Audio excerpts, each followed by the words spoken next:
তরুণদের জন্য নতুন নেতৃত্ব নিয়ে আসবেন, মানুষের বেকার সমস্যা সমাধান করবেন।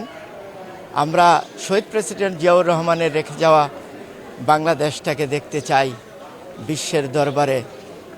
সবার উপরে সেই প্রত্যাশা। আগামী 12ই ফেব্রুয়ারি জাতীয় যে সংসদ নির্বাচন, সেই নির্বাচনে বাংলাদেশ জাতীয়তাবাদী দল এবং বিএনপির 31 দফা যেটা মানুষের মাঝে ছড়িয়ে দিয়েছে, তার মাঝে প্রতিটা মানুষের মৌলিক অধিকার থেকে শুরু করে মানুষের সামাজিক ন্যায় বিচার, গণতন্ত্র সব কিছুই এখানে বিদ্যমান।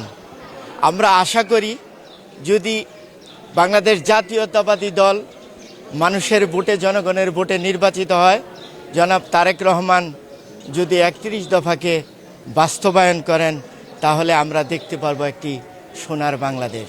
আমি বাংলাদেশ জাতীয়তাবাদী যুবদল কেন্দ্রীয় নির্বাহী কমিটির আন্তর্জাতিক বিষয়ক সম্পাদক হিসাবে বাংলাদেশ জাতীয়তাবাদী দলকে সমুন্নত রাখতে আগামীর 12ই ফেব্রুয়ারি যে নির্বাচন হবে, তাতে অগ্রণী ভূমিকা রাখার জন্য আমি সর্বাত্মকভাবে চেষ্টা চালিয়ে যাব।